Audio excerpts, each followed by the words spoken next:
Hello everyone, this is Crystal Putoff. I am working on taking these spots off of the turkey egg. So what I am using is this stuff, cleaning vinegar. I'm doing this in the sink in the bathroom. I have been rolling the egg around in here. I'm wearing a glove. This cleaning vinegar is a little stronger than regular vinegar, but I didn't have a glove on this hand. So you don't have to wear gloves, but you can. So some of these areas, I've already used this toothbrush, only used for etching, not used for brushing teeth. And I am gently doing this and rubbing the spots off. You can see how I'm doing that. And I want to make sure I get all of the spots off, because if I don't, that area will dye slightly different because it's going to have that spot there. So I've been using the cleaning vinegar for my goose eggs and turkey eggs because it seems to be a little gentler. Well, I know it's a lot gentler on the eggshell than something like the Acid Magic, which works very quickly. You really almost need to do a baking soda bath with it when you take it out of the acid to stop the etching solution. And that Acid Magic, it works great for like a ostrich or a rhea or emu, a thicker shell. Well, the turkey and the goose are obviously thicker than the chicken. They're still not super thick shell. You can get, you can get raised etching in it, but not like you can on those thicker shells. And so I just find, what I'm finding is I like this cleaning vinegar better on the goose and the turkey eggshells. So this has been, it's been soaking in this vinegar for, oh, I don't know, probably about 5 minutes. And I've almost got all the spots off of it.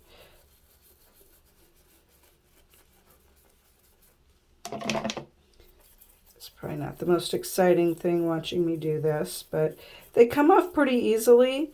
And you can see the eggshell is definitely white underneath. There'll be a little bit of a raised effect, but I haven't done a real deep etch on this. I've really just done an etch enough to get the spots off. So what I'm going to do now is look it over real closely.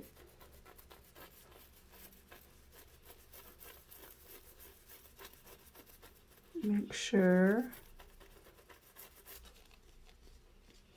Get all the spots off. Some of them can be really stubborn. I don't know if you remember what the egg looked like, but there were some spots on there that were very dark and very deep.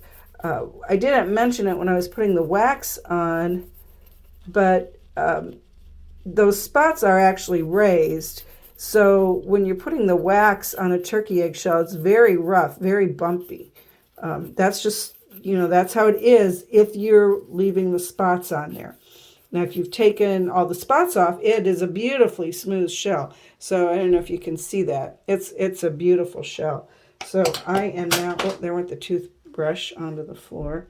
I'm going to use some lukewarm water and kind of rinse it all off there.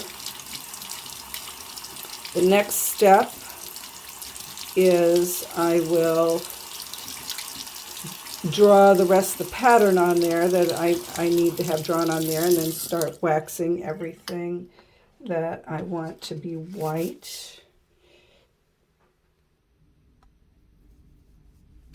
Okay, so back in the studio. Here is my beautifully etched turkey egg.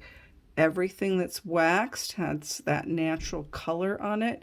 I did make a change to the pattern. Originally, I was not going to have these touch at the intersection, but I changed my mind, so they all touch.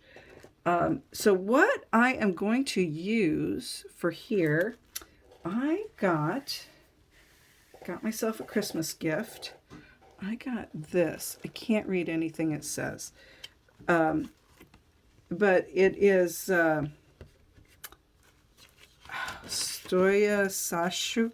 I might not be saying it right. I got this from Ukrainian Accessories. Look at all these gorgeous pictures. So I got this book because it has a bunch of different star type patterns in it. And I wanted some inspiration for that. And I'm going to be looking at some of the different ways that she does the stars. And that's what I will be incorporating some of that inspiration into this shell. So I will once again use my blue pen and draw in the pattern. I am going to, as I said earlier, I am going to take the plug out. In fact, I'll do that right now. And just in case anything did get in, it's going to let it dry out. And then I will replug it before I put it in the die. This is kind of what I found works best for me when I'm doing these etched eggs. So I will replug that. Sometimes when you etch, the etching gets underneath it. It doesn't happen so much on the cleaning vinegar as it does the acid magic, but it kind of can get underneath it. So that's why I remove the plug, and I will put a new plug on it after it has sat for probably a day or two. I am going to let the egg rest before I start drawing lines or doing anything like that on it.